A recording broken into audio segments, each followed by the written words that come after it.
Good afternoon. Happy Friday. I'm going to be really quick here at the top. As you can see, we have our National Security Advisor, Jake Sullivan, here. He's going to preview the President's trip next week to the UN General Assembly and also take any foreign policy questions you all may have. Jake? Thanks, Karine, and good to see all of you guys again, including those of you who made the round-the-world trip just a few days ago. As you all know, next week, world leaders will convene in New York for the opening of the 78th session of the UN General Assembly. President Biden will be in New York through Wednesday, and he's eager to use this trip to advance U.S. interests and values on a range of issues, from mobilizing financial resources for the Global South for development and infrastructure needs, to galvanizing cooperation to tackle the climate crisis, to strengthening global support for Ukraine's sovereignty and territorial integrity as it defends itself against Russia's brutal invasion. At the G20, President Biden announced initiatives that will mobilize significant additional financing for international development from multiple sources, public and private, domestic and international. And he also reaffirmed U.S. support for reform and evolution of the multilateral development banks, especially the World Bank, to better serve the needs of poor and middle-income countries. At this year's General Assembly, the President will build on this theme. He will also reaffirm and advocate for the principles at the core of our international order, including the UN Charter, the Universal Declaration of Human Rights, and he will underscore the need for the UN and all multilateral institutions to be more representative, democratic, and effective. So on Tuesday, President Biden will deliver his annual address to the General Assembly, and in that speech, he will lay out for the world the steps that he and his administration have taken to advance a vision of American leadership that is built on the premise of working with others to solve the world's most pressing problems. We put a lot of points on the board, and the President will talk about how those steps, how all of those steps he's taken so far ladder up to a larger vision. In addition to speaking before the General Assembly, the President will also meet with United Nations Secretary General Antonio Guterres, and they will cover both immediate hotspots and the longer-term trends. The President will also meet with the presidents of 5 Central Asian nations: Kazakhstan, the Kyrgyz Republic, Tajikistan, Turkmenistan, and Uzbekistan. This will be the first ever C5+1 presidential summit. The C5+1 actually began in 2015. It has been strengthened in the years since, and now we will see it come together at the leaders' level for the first time. And this inaugural summit will allow for the leaders to discuss a range of issues, from regional security to trade and connectivity to climate change, and ongoing reforms to improve governance and the rule of law. The President will also host the traditional reception with world leaders, where he'll have the chance to engage with dozens of heads of state and government from around the world. On Wednesday, the President will have the opportunity to hold a bilateral meeting with President Lula, as well as join him in an event with labor leaders from Brazil and the United States to highlight the central and critical role that workers play in building a sustainable, democratic, equitable, and peaceful world. Also on Wednesday, President Biden will sit down with Prime Minister Benjamin Netanyahu of Israel to discuss a range of bilateral and regional issues focused on the shared democratic values between the United States and Israel, and a vision for a more stable and prosperous and integrated region, as well as to compare notes on effectively countering and deterring Iran. President Biden will then return to Washington to host President Zelensky of Ukraine here at the White House on Thursday.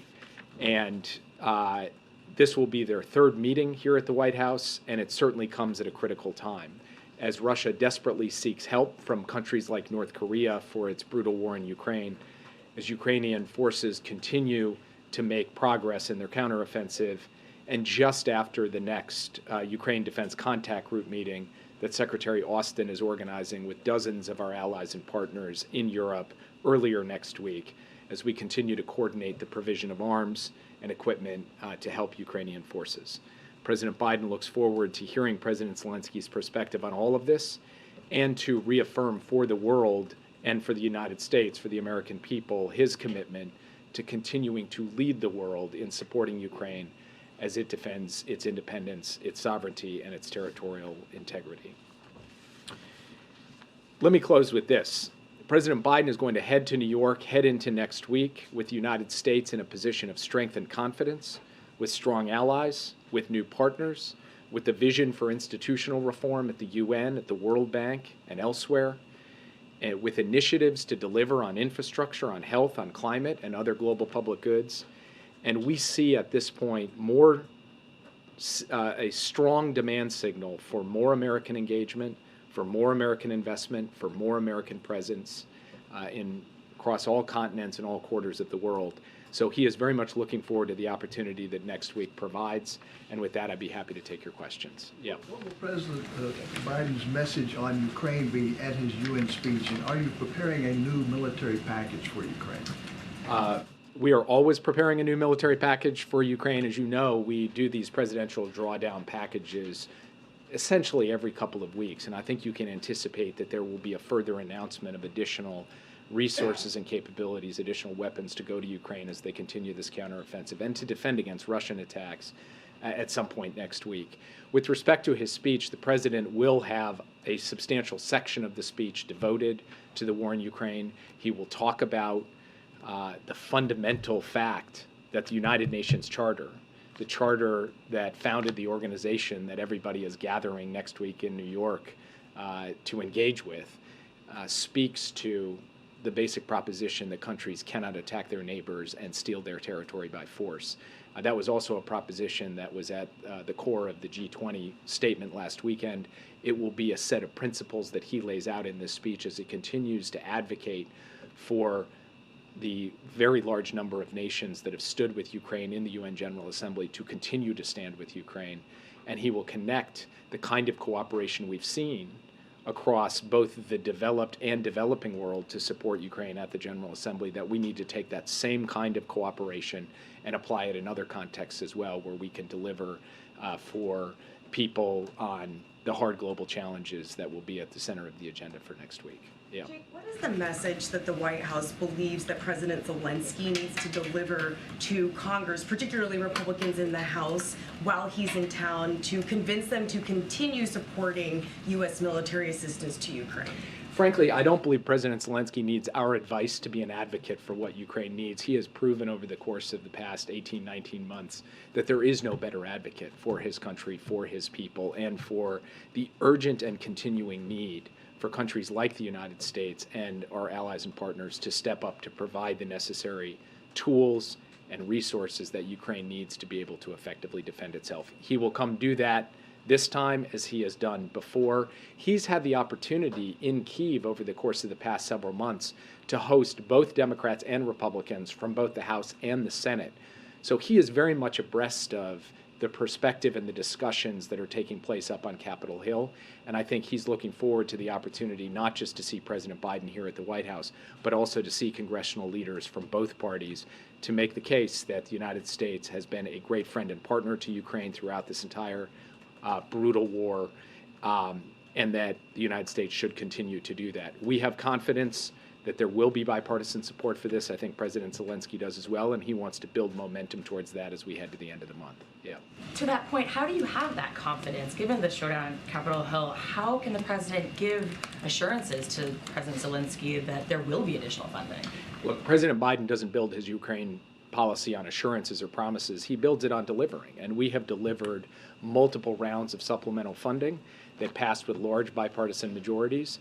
We believe, based on our consultations on the Hill, that there continues to be strong bipartisan support in both houses for continued funding because, frankly, Republicans and Democrats both recognize that the United States cannot, in its own naked self-interest, let alone the moral obligations we have, walk away from Ukraine at this critical moment. So we believe that whatever other toing and froing there is in the legislative context, that at the end of the day, the United States will be able to continue to deliver for Ukraine and continue to be able to lead a diverse coalition of countries that are also stepping up to deliver. I mentioned in my opening that Lloyd Austin is hosting another contact group meeting next week. And we expect to see other countries stepping up on air defense, on ammunition, on other capabilities increasingly, that they are sharing the burden, our European partners and others, alongside the United States. And we are showing that to the Congress to say this isn't just about the United States alone. This is about the United States with the free world and friends of the free world stepping up together to continue to deliver for Ukraine. Yeah. Jake, so just to clarify, so are you not concerned at all about Ukraine funding and extra aid getting kind of wrapped up or kind of mixed into the shutdown situation? I spend my life concerned about everything under the sun. As those of you who know me know, I never sleep easily at night about anything. The point I'm making is not about what's going to happen on a particular day, a particular vote, or, as I said before, the toing and froing of the legislation. The point I'm making is to look at the bigger picture. In the bigger picture, I do believe that the United States will be there on a bipartisan basis to continue supporting funding. I don't know if you can say that, but can you talk, do you anticipate that Zelensky will be meeting with McCarthy and Republican leaders as well on this trip? It's not for me to announce his meetings up on the Hill. I will say that we have every expectation that he will meet with both Democrats and Republicans from both branches of government on the Hill. What the nature of those meetings will be, who exactly will be in them, I'll leave it to the leaders in the House and the Senate to make their announcements. Yeah. Thank you, Jake. I know you said the president's going to be meeting with Netanyahu next week when he's at UNGA. Is there a possibility that he'll meet with the Saudi Crown Prince as well to discuss the potential peace deal? I'm not aware that the Saudi Crown Prince is coming to the UN General Assembly, but we do not have a meeting scheduled with him for next week. Yeah. Thanks, Jake. A little change of topic. In the UK, there was a staffer in the British Parliament who was arrested and charged on the suspicion of being a Chinese spy. Are you guys worried there might be such an infiltration here on Capitol Hill or in one of the U.S. agencies? I don't have any specific information with respect to that, but of course the United States takes very seriously the possibility of espionage by a wide range of countries, whether that's cyber-enabled, human, signals intelligence, you name it. And we have a counterintelligence enterprise across the U.S. government precisely to deal with that, but nothing specific to speak to at this time. Yeah. Thank you, Jake. A couple of questions. First, on the Houthis visit, you issued a statement welcoming that. How significant is this? And do you see the Saudis' role now moving from being a party to the war to more of a moderating or mediating rather in the conflict in Yemen? And I have a question on Iran. We believe that the Houthi visit is a significant step. It is the first time we have seen this happen in a very long time.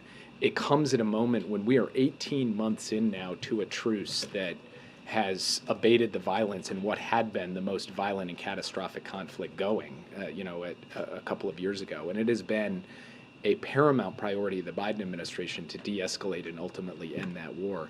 And we commend the government of Oman for what they have done to help facilitate this. We are working closely with the Yemeni parties and the United Nations. And as far as the Kingdom of Saudi Arabia is concerned, we commend their leadership as well, because this is a big step forward for them.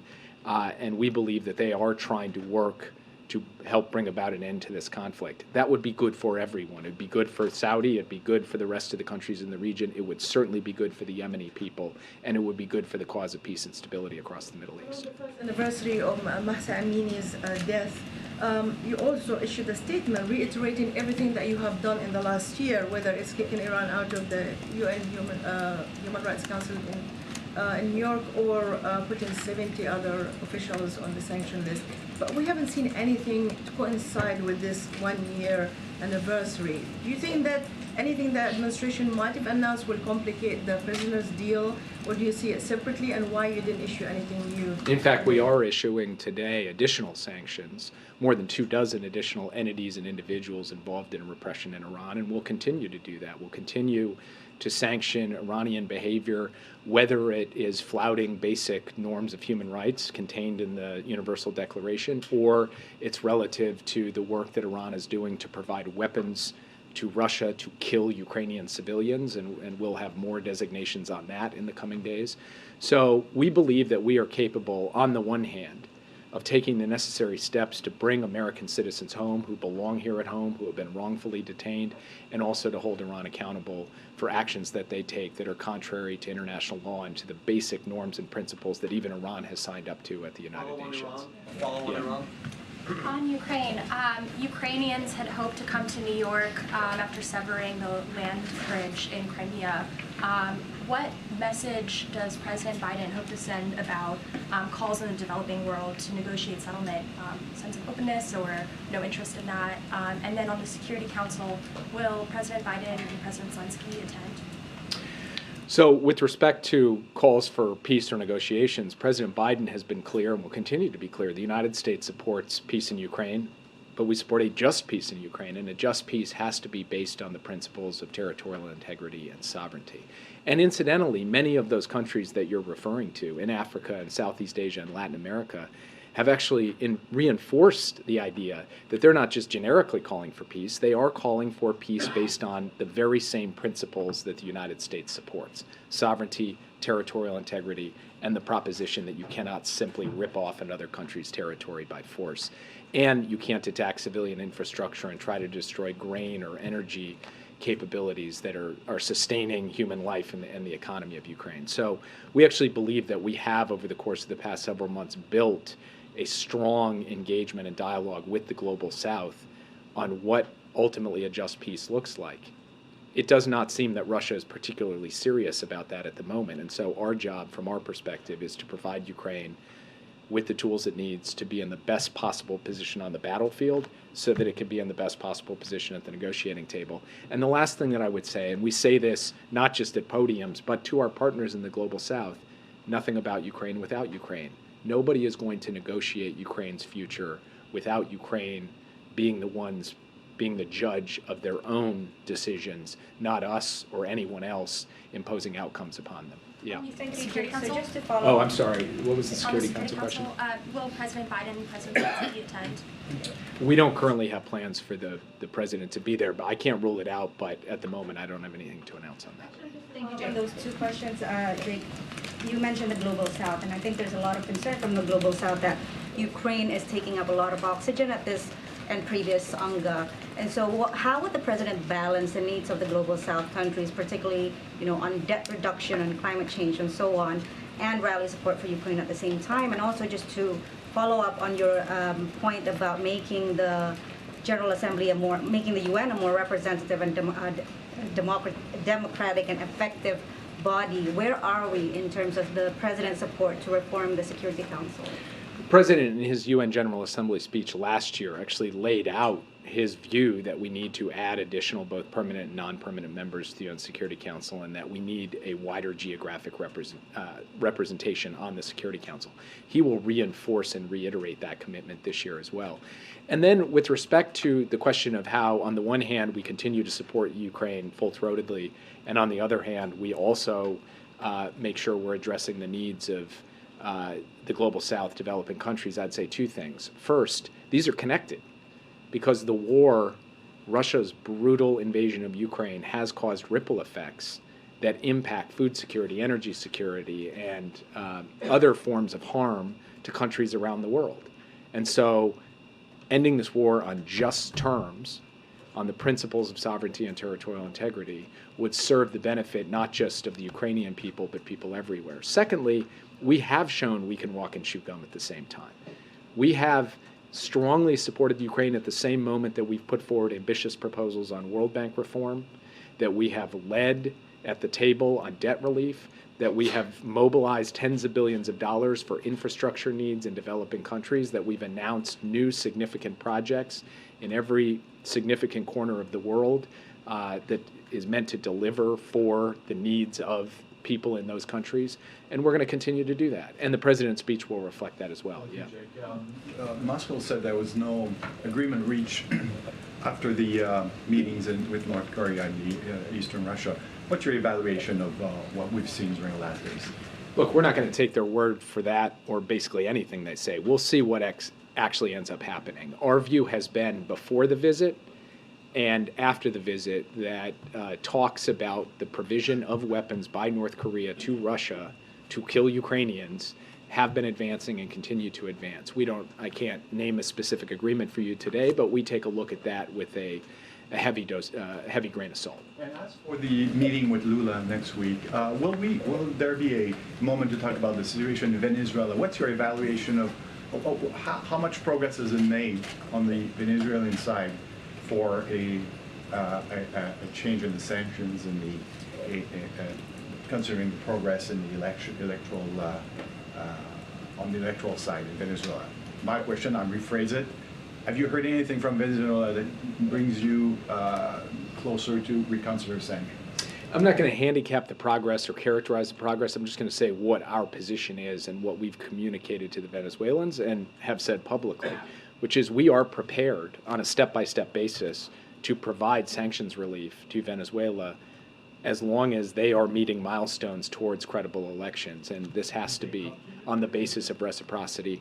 They understand where we are on this, and time will tell whether, in fact, there is the possibility of moving forward along a roadmap that involves this kind of step-by-step set of actions on both sides. Time will tell. Yeah. Thank you, Jake. I have a question on Russia, China, and North Korea. First question is, Russia and China will work together to neutralize all sanctions against North Korea currently being posted by the UN Security Council. Are you satisfied with the current role of the UN Security Council? And second question, at the meeting between the President Putin and the Belarusian President Lukashenko yesterday, President Putin announced that the cooperation between Russia, North Korea, and Belarus. What signal do you think this sends? So it's hard for me to characterize this trilateral cooperation. We'll see what comes of that. That at the moment feels like words, but we'll see what it translates into in terms of actions. With respect to the UN Security Council, there are a number of UN Security Council resolutions that, as permanent members of the UN Security Council, both Russia and China have legal obligations to enforce and uphold. And it is the case that we have very real concerns based on what Russia has just done, that they are going to live up to their basic responsibility as a permanent member of the UN Security Council on the basis of those resolutions. So we will continue in New York and here in Washington and working with both Tokyo and Seoul to continue to raise the fact that these resolutions are on the books and that they need to be enforced. I would not put Russia and China in precisely the same box on the question of North Korea. Obviously, Russia has taken this step forward. We are continuing to communicate to Beijing that we expect that they will uphold their responsibility with respect to the enforcement of these resolutions, and we will continue to press for further action in New York in response to provocations and other steps that North Korea takes that are in violation of international law. Final point I would make, yesterday we held the first of our commitment to consult mechanism engagements at the National Security Advisor level in response to this meeting between Kim Jong-un and Putin. So I spoke with my counterparts from Japan and South Korea. The three of us had the opportunity to compare notes on this and to coordinate what steps we will take in the coming days and weeks. So we are very closely aligned on a trilateral basis to respond to anything that Russia chooses to do with North Korea on a going forward basis. Yeah. Thanks a lot, Jake. I want to ask you about the communique concerning Ukraine that came out at the conclusion of the G20. The communique reads a lot differently than the communique that came out the prior year at the G20 in Bali, Indonesia. It is more neutral. It's tepid versus the prior communique that was released. What is the reaction that you've received from your Ukrainian counterpart to that statement that came out at the G20? I have not received any kind of formal or really informal reaction from Ukraine with respect to the G20 communique. What they're focused on, what Ukraine is focused on, is the process that began in Copenhagen, continued in Jeddah, which is an opportunity for Ukraine itself to be able to engage with the countries of the Global South and find a way forward towards a common understanding of the principles upon which the just peace should be based. And actually, the conversations in both Copenhagen and Jeddah bear a strong resemblance to the propositions that are laid down in that communique. First, the paramount centrality of territorial integrity and sovereignty. Second, the statement that it is totally unacceptable for any country to use force to violate the territorial integrity of another country. Third, that attacking grain infrastructure or civilian infrastructure should be totally off limits. And fourth, the threat or use of nuclear weapons in a conflict like this should be inadmissible. Those four things, which all showed up in the G20 communique, all are powerful, and I would argue, in a way, not neutral statements in this context, because those are all four things that really say to Russia, what you are doing is not acceptable, are the same kind of four principles or premises that have been core to the conversation that Ukraine is having with its partners. So mainly what they wanted to talk to me about in the aftermath of the G20 was, what was the nature of the conversation in the room? What is the attitude of key global South countries about a just peace? And then how do we take and build upon the engagements that Ukraine has had in that process and move forward from there, consistent also with the principles that are laid out in Ukraine's own peace formula. So that's how we've had the conversation so far. I think we're very much aligned on how we think about a constructive, effective engagement with global South countries. And when I say we, I mean Kyiv and Washington. And so we'll continue to work down that line accordingly. One other one here at home, with this push to get additional Ukraine funding, you would acknowledge this year, heading into the UN General Assembly, the dynamic is different. Last year, Democrats controlled both the House and Senate at this time. Now Republicans control the House. The dynamic being different, does that make your job, the administration's job, that much more difficult to move forward with trying to get the aid that you think is necessary for Ukraine? Last week I had the chance to sit with the leadership, Democratic and Republican, in the Senate, the leadership and the chairs and rankings of the major national security committees. Yesterday I had the chance to sit with the Democratic and Republican leadership in the House and the chairs and ranking members of the key committees. And I've got to say, in those conversations, I felt the basic vibe, so to speak, the idea that the United States needs to come together on a bipartisan basis to support Ukraine, felt as strong as it did a year ago on both sides of the aisle. But of course, I acknowledge that there's a difference between this Congress and the last Congress, and we'll have to contend with that as we go through the discussions that will continue in the days ahead on how to get Ukraine the resources it needs. Yeah. On the C5+1 summit at the UN, are there specific asks or deliverables that the administration is seeking from this bloc? And secondly, should that be viewed as a signal to China that this summit is happening? Look, this summit is not against any country. It is for a positive agenda that we want to work through with these countries. And so on your question of deliverables, we do expect to have a joint statement at the end of it that will lay out in key areas concrete things that we intend to work on and do together, and the United States will bring to the table some resources to be able to do that effectively. Yeah. I apologize if I missed it, but is the president not participating in Wednesday's climate summit? And if not, who will be dispatched from the U.S.? And then more largely, I know the Secretary General said he wants folks to come with something ambitious and new. Will the U.S. have something ambitious and new to offer at that summit? So currently, the president is not scheduled to participate in the UN Climate Summit on Wednesday. I will have to come back to you on who the U.S. representative is going to end up being, and I'll let that person speak to what the United States brings to that summit. Yeah. Thanks, Jake. Yesterday we saw a report on China that the defense minister has been the subject of an investigation. We also saw the US ambassador to Japan quoting Shakespeare about something being rotten in the state of Denmark and saying that this minister hasn't been seen for 3 weeks. Do you have any information on that? Anything you can tell us? I don't have anything for you today on that. Yeah.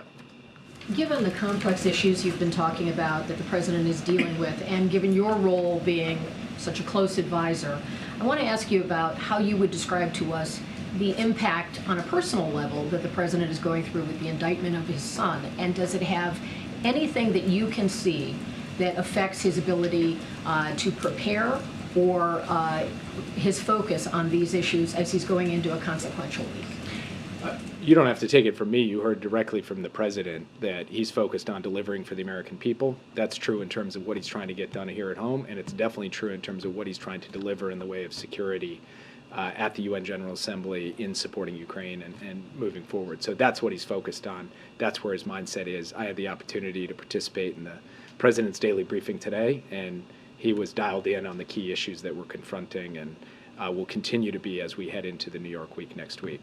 Last question. Yeah. Back on MBS, did the president have an opportunity to speak to the Saudi Crown Prince in New Delhi specifically about oil production over the next year? The president had a brief exchange with the Crown Prince. He didn't have a formal meeting, and I did not get into details on that topic or other topics. What he was really focused on in that meeting was the announcement of this economic corridor. But of course, we are in regular contact at senior levels with Saudi Arabia about ensuring a stable and affordable supply of energy to global markets, and we'll continue that conversation in the days ahead. So, Vice President is going to be there, or any U.S. official is going to meet with him? I don't have an announcement for you today, but stay tuned in case there is a U.S. official who ends up seeing the Chinese vice president. Yeah. On food security, just finally, the UN leadership is expecting to have talks on reviving a Black Sea grain deal. Does the White House have any optimism on the likelihood of that happening? I think I said earlier I'm never optimistic about anything, which remains true in this context as well. But no. Look. We're worried about you, Jim. Thank you. Although it's what Joyce said about Irish people, that they have an abiding sense of tragedy that sustains them through temporary periods of joy. That's my existence.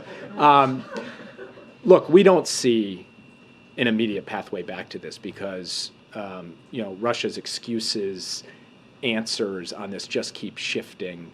And what they all sort of betray is a basic lack of willingness on their part to allow grain to flow freely to the world.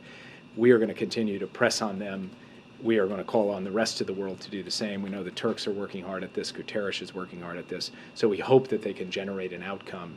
But the Russians are not giving us a huge amount of cause for optimism at this moment. Thanks, everybody. Thank you for coming. Thank you.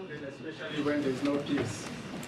Thank you, Jake. Okay, a couple of things before we take additional questions. The president, his senior staff, and officials across the federal government are monitoring the path of Hurricane Lee.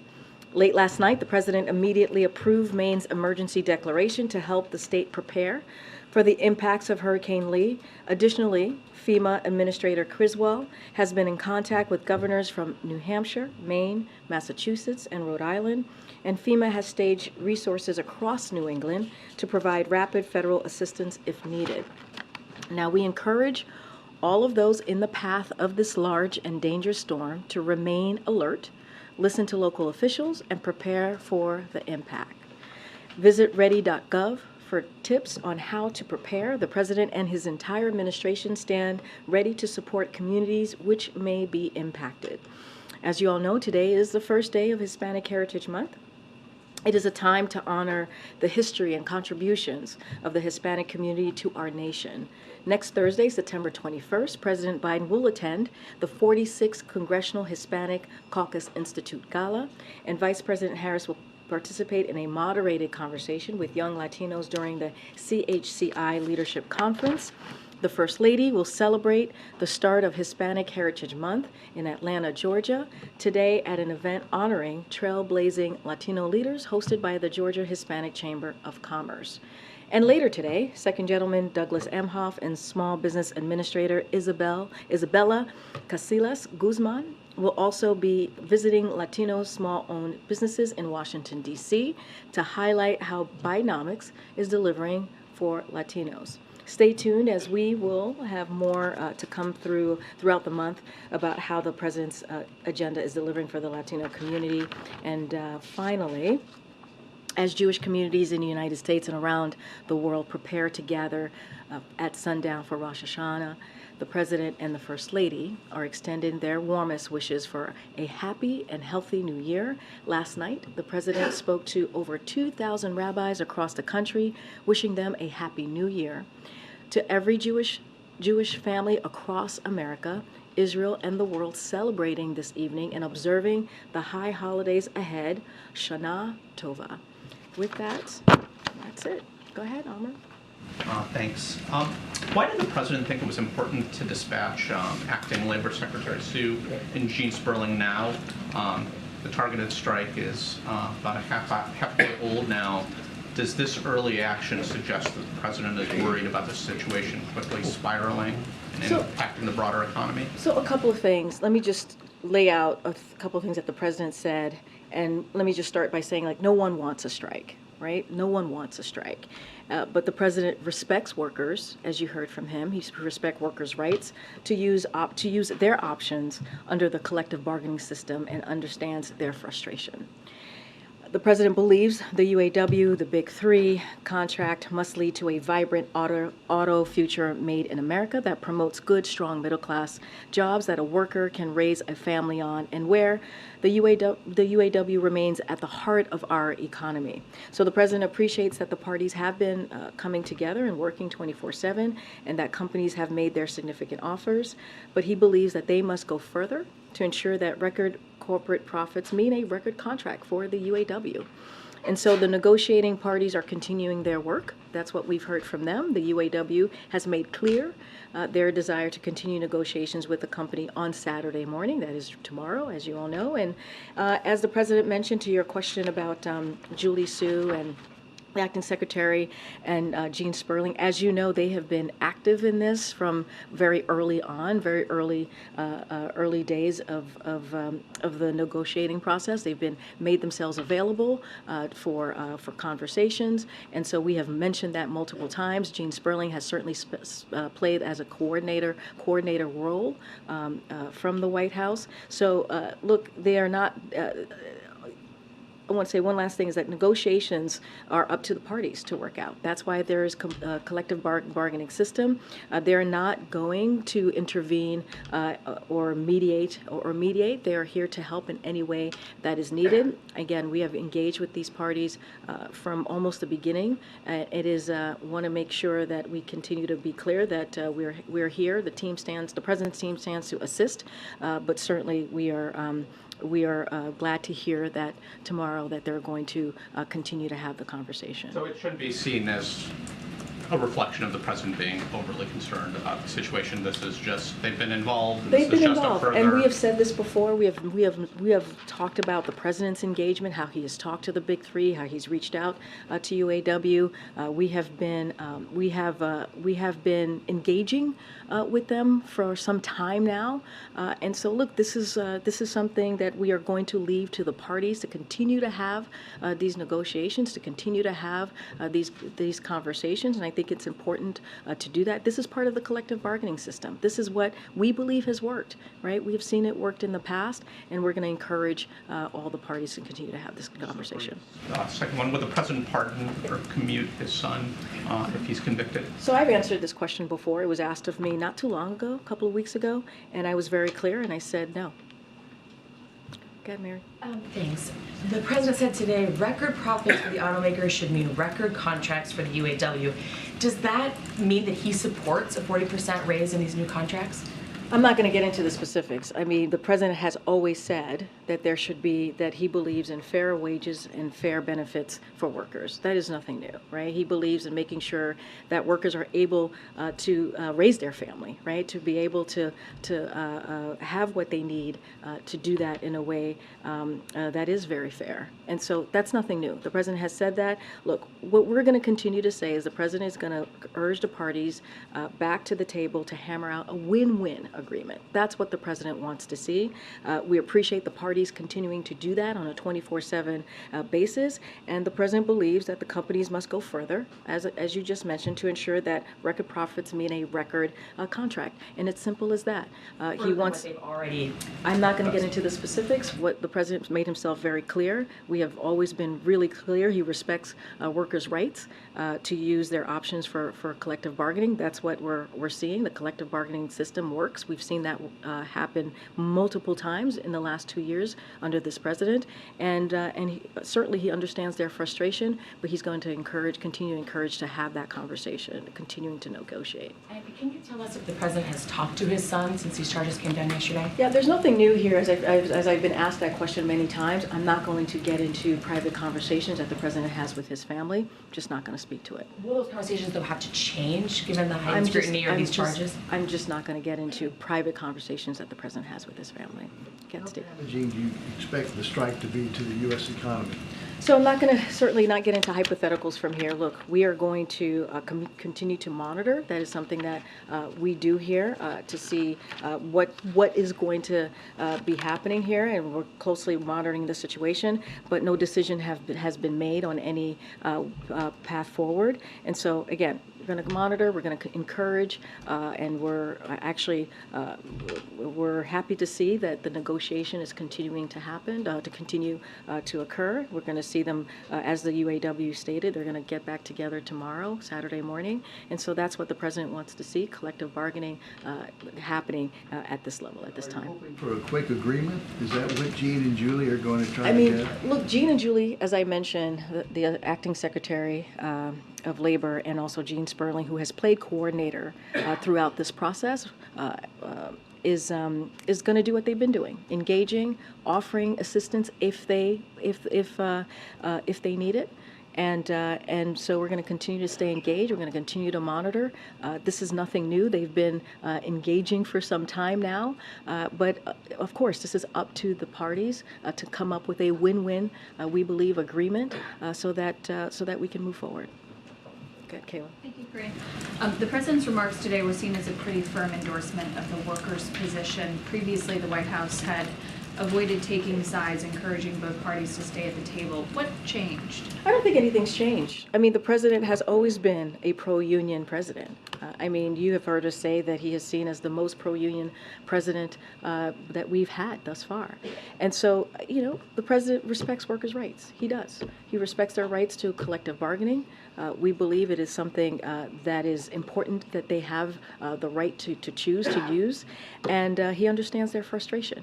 He believes that workers should be able to ask and to get fair pay and fair benefits. And that's nothing new. That is nothing new. So again, you heard directly from this president, the negotiating parties are continuing to work.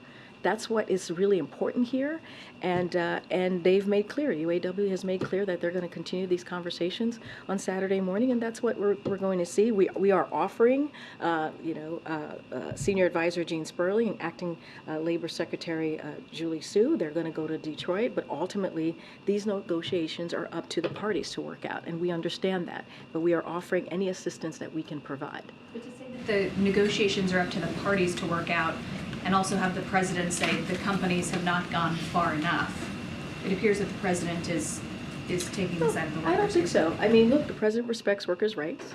There's a collective bargaining system happening, and he understands their frustrations. He understands the frustrations of the workers. Absolutely. Again, this is nothing new. We have said they should be able to ask and receive fair pay and fair wages. Fair benefits. And so that's what we want to see. Those conversations, those negotiations are continuing to move forward. We appreciate for what they've been doing for the past 24/7, the past 27 period of time, right? And, we want to see them continuing to work this out, and that's what they're doing.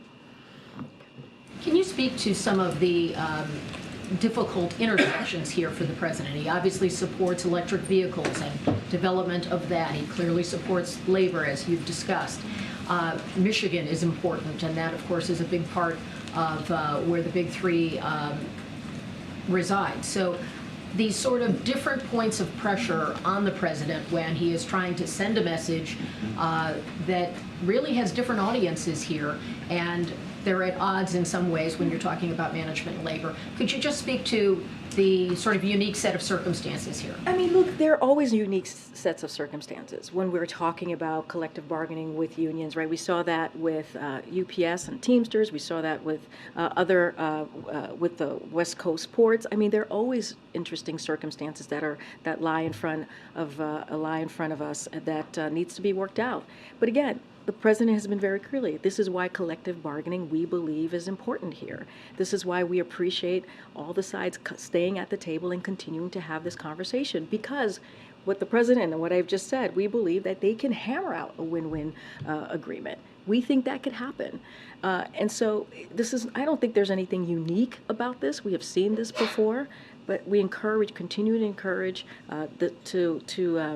to move forward in a way where they're at the table, they're hammering this out, they're doing it in good faith, and they come forward or end in a place where it's a win-win agreement for everyone. And so that's what the president's going to continue to do. Again, we've seen it with the West Coast ports, we've seen it with the Teamsters and UPS, we've seen it with the railroads, right? We've seen it with the rails, so we've seen this before.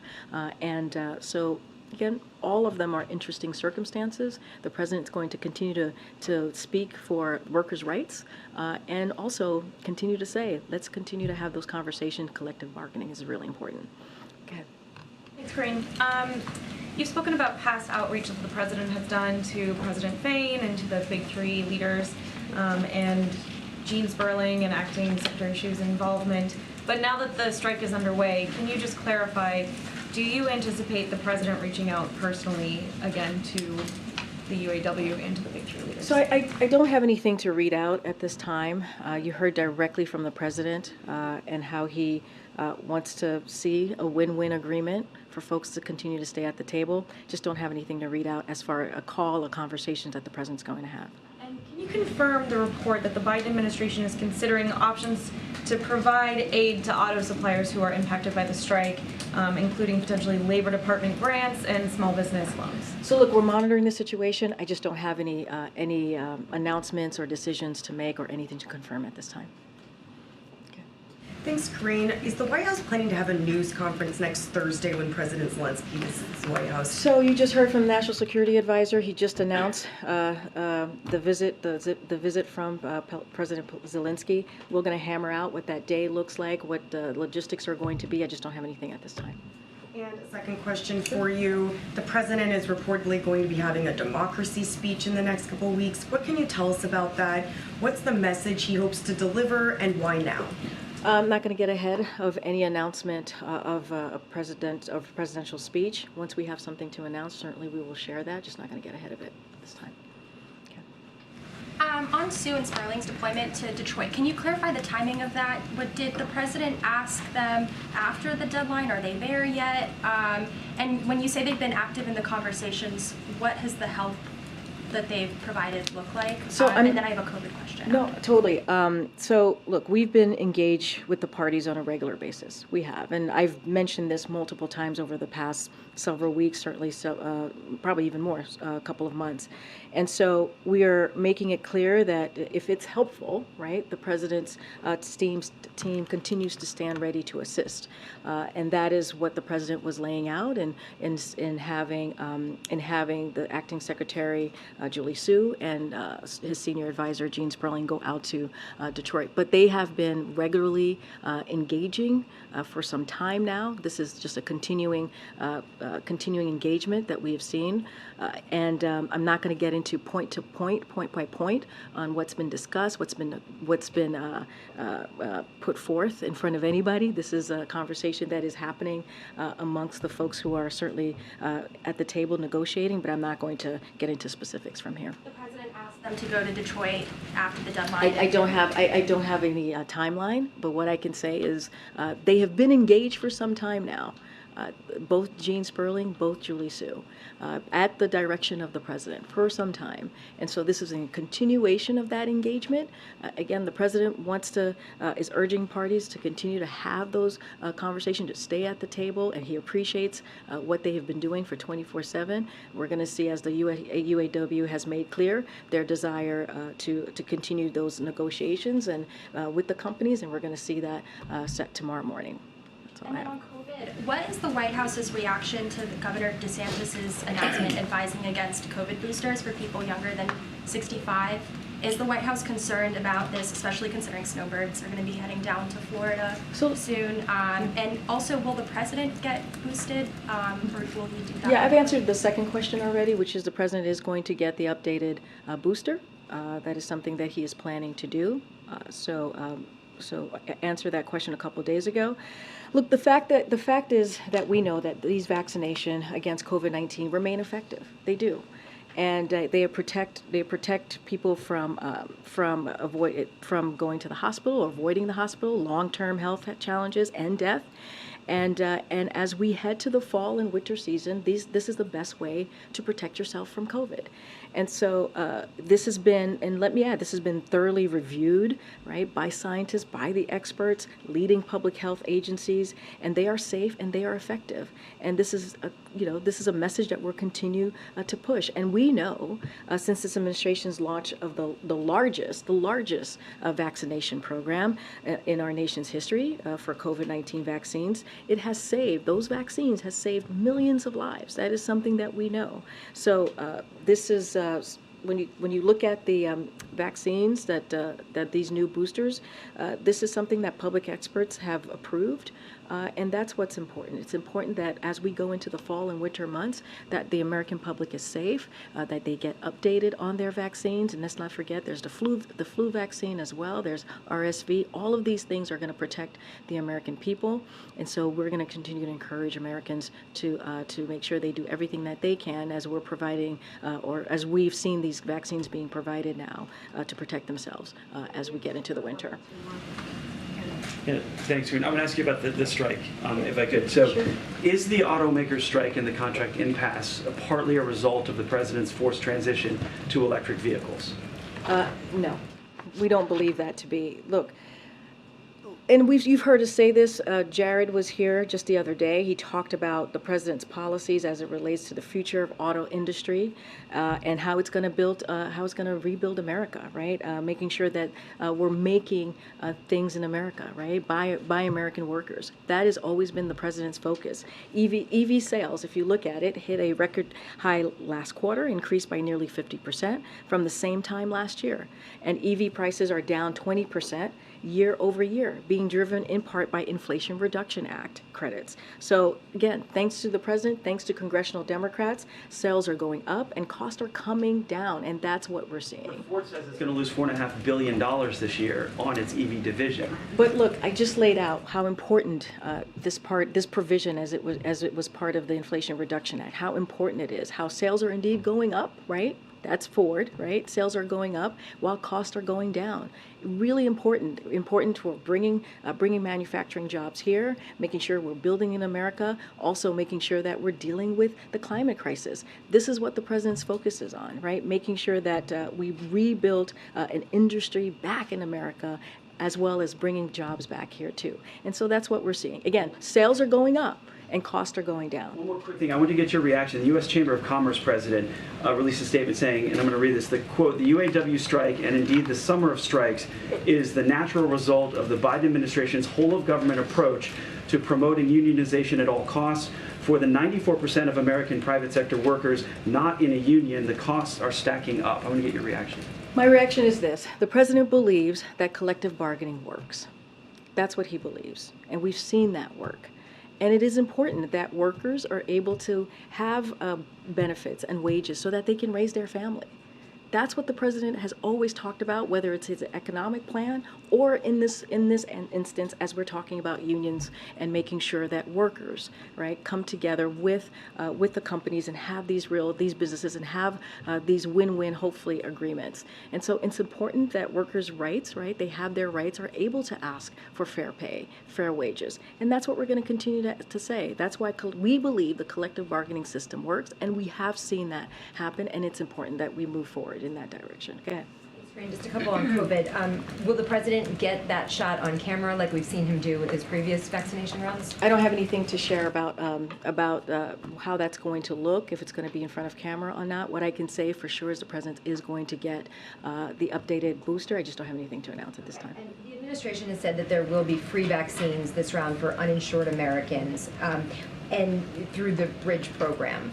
But there are certainly concerns among experts about the rollout over the next couple of weeks having disparities for people that have insurance getting out to pharmacies or to the sites where people without insurance would go. And already we're seeing that there isn't availability at the Bridge sites just yet through vaccines.gov. What is the administration doing to make sure that there isn't a difference for people who don't have insurance, where they can get it, how quickly they can get it, versus those that do have insurance? So look, this is something that, as you know, from the beginning of our comprehensive vaccination program, we've always made sure that we do the micro-targeting, making sure that we don't leave communities behind. That has been incredibly important. In order to fight the pandemic, to fight COVID, you have to make sure that all communities are certainly getting this vaccine. So that is not going to change in this regard. And so look, HHS has a number of initiatives underway, including community stakeholders and digital outreach. That's going to continue. Let's not forget the physicians and the healthcare providers. They're going to play a critical role here, as they have in other kind of campaigns that we've had around these COVID vaccines as they've been announced.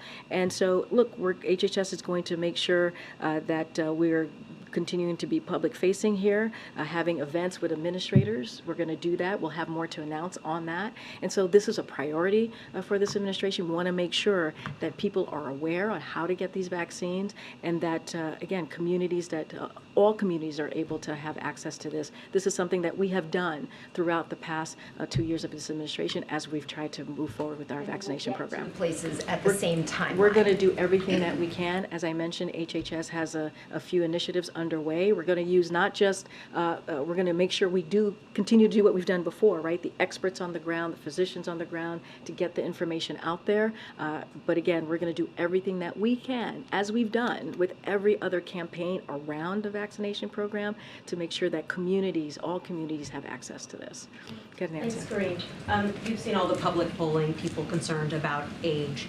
How does the president plan to convince the American people over the next year that 80 is not too old for someone who's running for re-election? 80 is the new 40. Didn't you hear? Look, it is. Let's. I get asked this question about once a week, maybe twice a week. I don't know. I've lost track. This is a president, if you think about it.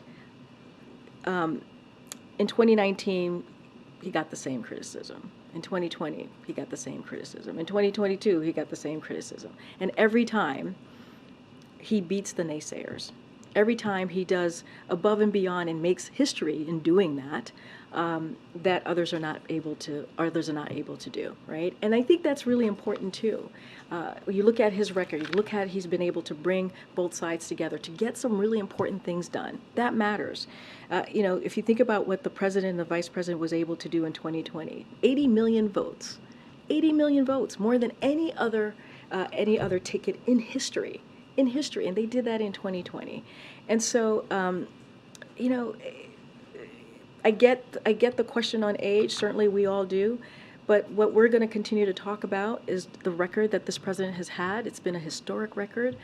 It is something that's going to change the lives of Americans. You think about his economic policy, you think about the infrastructure plan, you think about, I was just talking about the Inflation Reduction Act, whether it's EV, fighting climate crisis, whether it's lowering drug costs because now Medicare is able to fight Big Pharma. All of these things are things that president before this president have been trying to do for years and years and years and have not been able to do that. And so that's what we're going to focus on. We're going to focus on how can we continue to do big things and how we're going to build on the successes that this president has had in the last 2 years. Given all that, everything you just listed, why do you think so many Americans still say they have concerns about someone in their 80s being president? I can't speak to every American out there and their concerns. What I can speak to is what this president has done, right? I can speak to his experience. I can speak to the wisdom that he has. I can speak to his record. When it comes to how Americans, what they're saying about your particular question to me, that's for them to speak to. I can just stay on our message, the platform that we're trying to push forward, and that is delivering for the American people. We believe that we're doing that. You just heard the president talk about Bidenomics and how it's building a middle class, right, from the bottom up, middle out, and how because of the economic policies that we've seen some historic growth, right? The 3.5 million jobs, unemployment under 4%. All of these things matter, and making sure that inflation is being moderated, and that's what we've seen. So all of these things are important. I get the question, but what we're going to focus on is how we're going to continue to build on this president's record, and that's what I can speak to. All right, thanks everybody. Have a great weekend. See some of you in New York. Affecting your job.